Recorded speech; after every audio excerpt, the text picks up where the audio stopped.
ஆன்மீக அன்பர்கள் எனது வணக்கங்கள். பராபவ தமிழ் வருட புத்தாண்டு வாழ்த்துக்கள் மற்றும் இந்த பராவர்ஷத்துடைய சிம்ம ராசி பொது பலன்கள். இந்த சிம்ம ராசின்னு பார்த்தீங்கன்னா கொஞ்சம் இடத்துக்கு தகுந்த மாதிரி, சூழ்நிலைக்கு தகுந்த மாதிரி தைரியமாகவும் தன்னுடைய நிலைப்பாட்டை மாற்றிக்கொள்ளக்கூடிய ஒரு நபர்கள். எந்த இடத்துலையும் கொஞ்சம் மாற்றிக்கொண்டாலும் ஒரு தைரியத்தோடு எதையும் துணிந்து எதிர்த்து நிற்கக்கூடிய ஒரு தைரியம் உள்ள அன்புகள் இந்த சிம்மராசி அன்புகள். எந்த சூழ்நிலையும் எதையும் விட்டு கொடுக்காமல் எடுத்த காரியத்தை முடிக்காமல் வரமாட்டாங்க. அந்தளவுக்கு ஒரு தைரியம் மிக்க ஒரு ராசி இந்த சிம்மராசி. இந்த சிம்மராசி அன்புகளுக்கு இந்த தமிழ் வருடமாகிய பராபர வருஷத்துடைய புத்தாண்டு பலன்கள். சிம்மத்துக்கு கிரக நிலையம் பார்த்தீங்கன்னா ராசிஸ்தானத்தில் கேது பகவான், கலஸ்திரஸ்தானத்தில் சந்திர பகவான், ராகு பகவான், அஷ்டமஸ்தானத்தில் சனி பகவான், செவ்வாய் பகவான், புதன் பகவான், பாக்கியஸ்தானத்தில் சூரிய பகவான், சுக்கிர பகவான், லாபஸ்தானத்தில் குரு பகவான். குருவோட பார்வைன்னு பார்த்தீங்கன்னா 5ஆம் பார்வையாக துலாம பார்க்கின்றார், 7ஆம் பார்வையாக தனுசை பார்க்கின்றார், 9ஆம் பார்வையாக கும்பத்தை பார்க்கின்றார் குரு பகவான். சனி பார்வை பார்த்தீங்கன்னா 3ஆம் பார்வையாக ரிஷபத்தை பார்க்கின்றார் சனி பகவான், 7ஆம் பார்வையாக கன்னியை பார்க்கின்றார், 10ஆம் பார்வையாக தனுசை பார்க்கின்றார் இந்த சனி பகவான். சிம்மத்துக்கு இந்த வருஷம் பார்த்திங்கன்னா உங்களுடைய மனநிலையில் கொஞ்சம் பக்தியை நோக்கி ஆன்மீகத்தை நோக்கி சொல்லக்கூடிய ஒரு காலகட்டமாக இருக்க போகுது உங்களுக்கு. இது வரைக்கும் எவ்வளோ வந்து பிஸ்னஸ் பண்ணலாம், ஓடி ஓடி எங்கேயும் உழைச்சிக்கலாம். ஆனால் இப்போ இந்த காலகட்டத்தில் உங்களுக்கு இந்த வருஷம் நிறைய தெய்வ நிலைக்கு போய் வணங்கக்கூடிய, கோயில்களுக்கு போகக்கூடிய, குலத்துக்கு போகக்கூடிய அவளை வந்து கொஞ்சம் ஆன்மீகத்தை நோக்கி அதிகம் ஈர்க்கக்கூடிய ஒரு ஈடுபாடு இருக்கக்கூடிய ஒரு காலகட்டமாக இந்த வருஷம் உங்களுக்கு கண்டிப்பாக அமைப்போகுது. உங்களுக்கு அந்த இறை வழி தான் உங்களுக்கு மனசுக்கு ஒரு நிம்மதியை கொடுத்தாலும் அடிக்கடி கொஞ்சம் ஒரு விதமான இனம் புரியாத ஒரு கலக்கத்தையும் சோகத்தையும் மனச்சோர்வையும் நம்ம சந்திக்கக்கூடிய ஒரு நிலை ஏற்படும் சிம்மத்துக்கு. ஏன்னு கேட்டால் கோயிலுக்கு போயிட்டு அடுத்த கூட குடும்பத்தை நினைக்க, நம்ம தொழிலை பற்றி உடல்நிலையை பற்றி நிறைய விஷயங்கள் நம்ம யோசிக்கக்கூடிய ஒரு நிலையும் உங்களுக்கு கொடுக்க போகுது. உங்களை சுற்றி எல்லாம் இருக்கின்ற போது யார் இருந்தாலும் எவ்வளோ பேர் இருந்தாலும் ஒரு தனிமையாக இருக்கிற மாதிரி ஒரு எண்ணம் உங்களுக்கு வரக்கூடிய காலகட்டம் அமைதியான கொஞ்சம் தண்ணி இருக்கக்கூடிய நிலையாக இருக்கலாம் உங்களுக்கு. குறிப்பாக பார்த்தீங்கன்னா நிறைய பேருக்கு இந்த வாழ்க்கை துணையோட ஒரு அண்டர்ஸ்டாண்டிங் இல்லாமல் இருக்கக்கூடிய ஒரு காலகட்டம் அமைதி கொஞ்சம் இருக்கும். கொஞ்சம் பார்த்துங்க. அதே மாதிரி உடைய தொழில் பார்ட்னர், கூட்டாளிகிட்ட, குடும்ப உறுப்பினர்கிட்ட, கணவன் மனைவிக்கிட்ட கொஞ்சம் பேசுகின்ற போது கொஞ்சம் நிதானமாக பேசுங்க.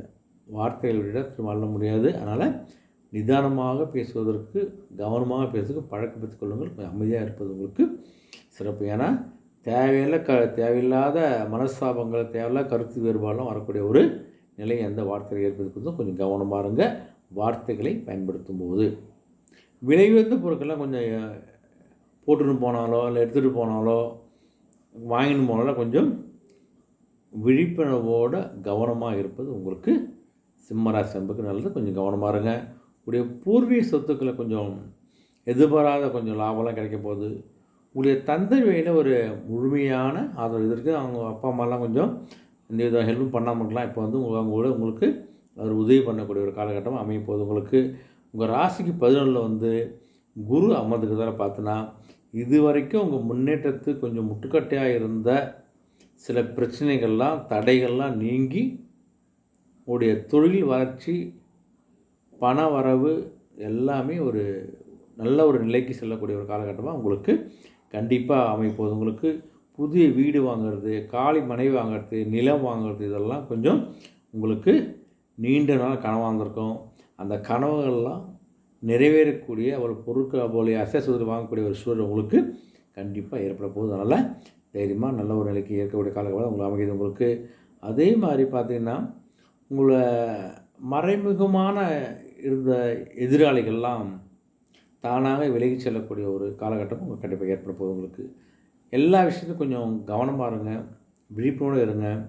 அவசரப்படாதுங்க. எடுத்த முடிச்சு அவசரப்படாமல் நிதானமாக திட்டமிட்டு ஒரு அடையாக எடுத்து வச்சிங்கன்னா கண்டிப்பாக உங்களுக்கு எல்லா விஷயம் சக்ஸஸ் தான். அதனால் அந்த பதற்றம், அவசரம், வேகம் தயவுசெய்து வேணாம். பொறுமையாக ஒன்று ஒன்றா நீங்கள் ஒரு பிளான் போட்டு செஞ்சீங்கன்னா கண்டிப்பாக நடக்க போகுது. உங்களுக்கு மறைமுகமான சூழ்ச்சி இருந்தாலும் சரி, எல்லாமே உங்களுக்கு இந்த 11 கொண்ட குரு பகவான் பார்வையால் தடைகளை தகர்த்தெறிந்து நல்ல ஒரு முன்னேற்றத்தையும் ஒளிமயமான வாழ்க்கையும் கண்டிப்பாக அமைப்பதனால இந்த ஆன்மீக ரீதியாக சில கோயிலுக்கு போயிட்டு வாங்க, மன நிம்மதி கிடைக்கும், நிறைய பிரச்சனை முடிவுக்கெல்லாம் கிடைக்கும். உங்களுக்கு இந்த தொழில் நிமித்தமாகவும் சரி, ஆன்மீக பயணமாகவும் சரி, இந்த நீண்ட தூர பயணங்கள்லாம் அமையும். பயணித்து போயிட்டு வாங்க, மனதுக்கு அமைதி கிடைக்கும். தொழில் சார்ந்த பயணங்களுக்கு நல்ல ஒரு தொழில் சார்ந்த ஒரு முன்னேற்றமும், உரிய முதலீடுகளும், நல்ல ஒரு லாபமும் கிடைக்கக்கூடிய காலகட்டம் அமைப்போது. உங்களுக்கு இந்த குரு பேச்சுக்காக பார்த்தீங்கன்னா உங்களுக்கு சில தீராத உபாதைகள்லாம் இருந்துச்சுன்னா அந்த உடல் உபாதைகள்லாம் நீங்கி ஒரு புத்துணர்ச்சியோடு எந்த விதமான உடல் உபாதையும் இல்லாமல் சிறப்பாக இருக்கக்கூடிய காலகட்டம் அமைது உங்களுக்கு. அதனால் நல்ல ஒரு உடல்நிலையை கொடுக்க போகிறாங்க உங்களுக்கு. ஒரு நீண்ட நாள் கனவுகளாக இருக்கலாம், இல்லை நீண்ட நாள் ஆசையாக இருக்கலாம். உங்களுடைய முதலீடுகளை நீங்கள் தொடங்குவதற்கான ஒரு வலுவாக அமைப்போது உங்களுக்கு. இது வரைக்கும் இல்லாத சில விஷயங்களில் இந்த புதிய முதலீடுக்கான ஒரு வாய்ப்பை உங்களுக்கு கொடுக்க போகிறாங்க. பயன்படுத்திக் கொள்ளுங்கள். சிம்மத்துக்கு இந்த பராப வருஷம் வந்து மிக ஒரு அருமையான வருஷமாக அமைப்போது உங்களுக்கு. பயன்படுத்தி கொண்டு ஒரு முன்னேற்றத்தை நீங்கள் கொஞ்சம் கவனம் செலுத்துங்க. வியாபார நண்பர்கள்லாம் பார்த்தா கொஞ்சம் புதிய முதலீடுகளாக மேற்கொள்ளும்போது கொஞ்சம் பழைய முதலீடு வந்து சரி செஞ்சுங்க. பழசாக ஒரு அமௌண்ட்டை போட்டு நம்ம அதை பற்றி கவலைப்படாமல் புது முதலீடு செய்வதை விட பழசாக போட்ட நம்ம முதலில் வந்து அதை சரி பார்த்துட்டு அதில் நல்ல ஒரு நிலையாக இருக்குன்னா அடுத்த கட்ட ஒரு புது முதலீடுக்கு போங்க. அதனால் பணத்தை போட்டுகிட்டே போகிறதால எந்த பொருளும் கிடையாது. போட்ட பணத்துக்கு என்ன வருது, எப்படி அந்த பணத்தை கொஞ்சம் பார்த்துட்டு அப்புறம் புதிய முதலீடுக்கு போவது நல்லது. உங்களுக்கு கண்மூடித்தனமாக யாரையும் நம்பாதீங்க. அவர் தானே, அப்படி தானே, இவர் தானே சொல்லி இந்த கண்மூடித்தனமாக நம்புவதை கொஞ்சம் விட்டு விடுங்கள். யாராக இருந்தாலும் கொஞ்சம் கவனமாக இருங்க. ஒரு எல்லையை வச்சுக்கோங்க. இதுக்குள்ளே தான் செய்யணும், இதுக்குள்ளே தான் பேசணும், இதுக்குள்ளே தான் வரவு செலவுன்னு ஒரு எல்லை வகுத்துக்கு நீங்கள் செயல்படுகின்ற போது உங்கள் கூட்டாளியோ யாராக இருந்தாலும் சரி கொஞ்சம் கவனமாக இருங்க, விழிப்புணர்வு இருப்பாங்க. உங்களுக்கனால கொஞ்சம் உங்களுடைய தொழில் சார்ந்த கொஞ்சம் நஷ்டங்கள்லாம் உங்களுக்கு விரயங்கள்லாம் குறைப்போது. உங்களுக்கு கொடுக்கல் வாங்கல கொஞ்சம் கவனமாக இருங்க. அதே மாதிரி சில விஷயங்களில் கொஞ்சம் கொடுக்கல் வாங்க தேவை கையெழுத்து போடும்போது கண்மூடி தான் கொடுக்கும்போது கொஞ்சம் தேவையற்ற இழப்புகள்லாம் வரக்கூடிய வாய்ப்பு இருக்குது. கவனம் வந்து அந்த இழப்புகளை உங்களால் கண்டிப்பாக தவிர்க்க முடியும். உத்தியோகத்தில் பார்த்தீங்கன்னு வச்சுக்கலாம், இப்போ பணியது கொஞ்சம் வேலைப்படு இருக்குதா செய்யும் உங்களுக்கு. அதனால் கொஞ்சம் அதிகமான உழைப்பு போடக்கூடிய காலகட்டம் அமைவது வந்து மனம் தரலாம். நீங்கள் உங்கள் விஷயத்தை நீங்கள் செய்யுங்க. கண்டிப்பாக வெற்றி உங்களுக்கு கண்டிப்பாக கிடைக்க போகுது. எந்த விதமான கவலையும் படாதீங்க. நீங்கள் கடின உழைப்புக்கு ஏற்ற மாதிரி ஒரு பதவி உயர்வு, ஊதிய உயர்வு, எல்லா சலுகையும் நீங்கள் கண்டிப்பாக பெற போகிறீங்க. நீங்கள் அதே சமயத்தில் உங்களுடைய சக ஊழியரிடம் பழகின்ற போது கொஞ்சம் கவனமாக இருங்க. நிர்வாகம் தேவையில்ல பேச்சுக்கள்லாம் வேண்டாம். உங்கள் வேலை ஒன்று நீங்கள் இருந்தாலும் உங்களுக்கு நல்ல ஒரு மரியாதையும் ஒரு உயர்வும் கண்டிப்பாக கிடைக்க போகுது. உங்களுக்கு உங்களுடைய தனிப்பட்ட விஷயங்களும் சரி, கம்பெனி விஷயத்தில் யார்கிட்டையும் ஷேர் பண்ணாதீங்க. அதுவே உங்களுக்கு பெரிய பலவீனத்தை கொடுத்துருவனால எந்த விஷயம் வந்து கொஞ்சம் ரகசியம் வைத்துக் கொள்வதற்கு பழக்கப்படுத்தி கொள்ளுங்கள். தேவையில்லாத கொஞ்சம் இடமாற்றங்கள்லாம் ஒரு சில பேருக்கு கொஞ்சம் கவனமாக இருங்க. அதே மாதிரி துணிச்சலாக எந்த விஷயத்தையும் எதிர்கொள்ளும் போது உங்களுக்கு அதே உங்களுக்கு நல்ல ஒரு பக்கபலமாக அமையக்கூடிய காலகட்டம் அமையாது. உங்களுக்கு இந்த ஒரு வாழ்க்கையில் வந்து ஒரு முறை சில நன்மைகள் நீங்கள் செஞ்சாலே நல்ல ஒரு திருப்பமும் நல்ல ஒரு மாற்றம் உங்களுக்கு கண்டிப்பாக கிடைப்பது. உங்களுக்கு கவனமாக இருங்க. சிம்மத்துக்கு நல்ல உடம்பாக அமைப்போது தொழில் சார்ந்த அன்பர்களுக்கு. பெண்களுக்கு பொதுவாக பார்த்திங்கன்னா கொஞ்சம் புதிய உடைகள் வாங்குவதற்கான ஒரு ஆசைலாம் இருக்கும். அந்த ஆசை நிறைவேற்போது. உங்களுக்கு உங்களுடைய குடும்ப ரகசியம் யார்கிட்டையும் ஷேர் பண்ணாமல் கொஞ்சம் அமைதியாக இருங்க. ஷேர் பண்ணால் தேவையான பிரச்சனைகளை நீங்கள் சந்திக்க வேண்டி வரும். உங்களுக்கு உடல் ஆரோக்கியத்தை கொஞ்சம் கவனமாக இருங்க. உடனே சில ஒரு மருத்துவரை பார்த்து ஒரு ஆலோசனையோ ஒரு மருத்துவத்தை எடுத்து கொஞ்சம் பழக்கப்படுத்தி கொள்ளுங்கள். இந்த இரத்த ஓட்டம் சம்பந்தமான சில பாதிப்புகள்லாம் இருக்கலாம், நரம்பு தசை சம்பந்தமான பிரச்சனைலாம் வரலாம். கொஞ்சம் கவனமாக மருத்துவ சிகிச்சை எடுத்துக்கிறது நல்லது. உங்களுக்கு உடல் உபாதைகள்லாம் எதாவது இருந்துச்சுன்னா கொஞ்சம் மருத்துவ போய் பாருங்கள். வீட்லேயே இந்த ட்ரீட்மெண்ட்லாம் கொஞ்சம் தயவு செய்து வேண்டாம். கொஞ்சம் ஓய்வு கிடைக்கும்போது ஓய்வு விடுங்க. ஆன்மீக பயணம்லாம் கொஞ்சம் இருந்தால் போயிட்டு வாங்க. மனதுக்கு கொஞ்சம் ஆறுதல் கிடைக்கக்கூடிய காலகட்டமாக கண்டிப்பாக அமைப்போது. உங்களுக்கு மாணவர்களுக்கு பார்த்திங்கன்னா மறதி ஏற்படக்கூடிய வாய்ப்பெலாம் இருக்குதுங்க. படித்தா மறந்து போயிடும். அதெல்லாம் கொஞ்சம் அது அது பிரச்சனை இருக்கிறத கொஞ்சம் திரும்ப திரும்ப படிப்பது கொஞ்சம் அவசியம். உங்களுக்கு புதன் பகவான் 8ல் இருக்கார். அதனால் கொஞ்சம் கவனச்சிதறல் ஏற்பட வாய்ப்பு இருக்குது. ஆனால் கல்வி மீது படிப்பு மீது கொஞ்சம் கவனமாக இருக்கிறது நல்லது. உங்களுக்கு மனதை கொஞ்சம் ஒருமைப்படுத்தி ஏதாவது தியானம் பண்ணி ஏதாவது கோயிலுக்கு போய்ட்டு வந்து கொஞ்சம் படிப்பில் கொஞ்சம் கவனம் செலுத்துங்க. வெளிநாடு போகிறவங்க சில பேர் ரொம்ப நாளாக முயற்சி பண்ணியிருந்தா அந்த முயற்சியெல்லாம் கொஞ்சம் உங்களுக்கு சாதகம் அமைக்கக்கூடிய நிலை ஏற்பட போகுது. உங்களுக்கு அதிகாலையில் எழுந்து படிக்க பழக்கப்படுத்திக் கொள்ளுங்கள். நைட்டு 1 2 வரைக்கும் படிக்கிறதுலாம் விட்டுடுங்க.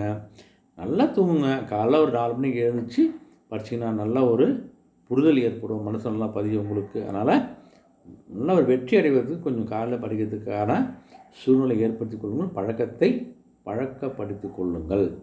பொதுவாக அந்த வருஷம் நன்மை பார்த்தீங்கன்னா சிம்மத்துக்கு நீண்ட நாள் கனவுலாம் உங்களுக்கு நிறைவேற போகுது. உங்களுக்கு நெடுங்காலமாக தள்ளிப்போன சில புனித பயணங்கள்லாம் மேற்கொள்ள போகிறீங்க நீங்கள். அதுவே மனதுக்கு ஒரு மகிழ்ச்சியும் ஒரு அமைதியும் கொடுக்க போது. உங்களுக்கு கொஞ்சம் இக்கட்டான சூழ்நிலை இருந்தால் கொஞ்சம் பெரியவர்கிட்ட கொஞ்சம் ஆலோசனை கேட்டு செஞ்சால் அவங்க அனுபவத்தில் நீங்கள் நல்ல ஒரு நிலையை அடையலாம். நீங்கள் கொஞ்சம் கவனமாக இருக்கிற விஷயங்கள்லாம் பார்த்தோன்னு வச்சுக்கோங்க. இந்த புத்தாண்டில் உங்களுக்கு கொஞ்சம் பாதுகாப்பாக இருங்க. பொருள் எடுத்து வர பார்த்து நிதானமாக பேசுங்க. சாலையில் போகும்போது அதிக வேக வேணாம். இரவு நேரத்தில் பயணங்கள்லாம் தேவையில்லை. அதெல்லாம் கொஞ்சம் கவனமாக இருங்க. குடும்பத்து மகிழ்ச்சியை கொஞ்சம் பாதுகாப்பாக வச்சுக்கன்னா நீங்கள் கொஞ்சம் உறவினர்கிட்ட கொஞ்சம் சகஜமாக பேசுவதும் பழகுவதையும் கொஞ்சம் பழக்கப்படுத்திக் கொள்ளுங்கள். யாரையும் பிடிக்கணும் ஒதுக்கி வைக்காமல் இருந்தாலே உங்களுக்கு நல்ல ஒரு குடும்பத்தில் ஒரு மகிழ்ச்சி ஏற்படும் உங்களுக்கு. அதே மாதிரி தேவையில்லாத சந்தேகங்கள்லாம் தயவு செய்து வேண்டாம். சந்தேகம் தான் வாழ்க்கையில் ஒரு கொடுமையான ஒரு நோய் அது. அதனால் சந்தேகப்படாமல் எந்த விஷயத்தையும் பேச கற்றுங்க, பழக கற்றுங்க. எதாவது நேர் கேட்டுக்கூட தெளிவுபட்டுக் கொள்ளுங்கள். ஓகேங்களா? அதனால் பேச்சு கொஞ்சம் வெளிப்படைத்தன்மை இருக்கட்டும். நம்பிக்கை கொஞ்சம் உங்கள் பேச்சில் நம்பிக்கை ஏற்படுற மாதிரி கொஞ்சம் பேசுங்க, பாருங்கள். அதுவே உங்களுக்கு ஒரு பக்கபலமாக கண்டிப்பாக அமைப்போது. அவசரப்பட்டு தேவைப்பட்டு யாருக்கும் வாக்கு கொடுத்துறாதீங்க. அது போல் இதுன்னு வாக்கு கொடுத்துட்டு நிறைவேற்ற முடியல கஷ்டமாக இருக்கும். கொஞ்சம் கவனமாக இருங்க. வழிபாடு பார்த்தோன்னா பிரதோஷ காலத்தில் சிவபெருமானுக்கு வில்வ இலை அர்ச்சனை செஞ்சாலே உங்களுக்கு ஒரு ஏற்படக்கூடிய தடைகள்லாம் நீங்கி நல்ல ஒரு ரிலாக்ஸாக இருக்கக்கூடிய காலகட்டம் அமைது. உங்களுக்கு இந்த சிம்ம ராசி அன்பர்களுக்கு இந்த பராபவ வருஷம் ஒரு அற்புதமான வருடமாக அமைப்போது பயன்படுத்திக் கொள்ளுங்கள். நன்றி, வணக்கம்.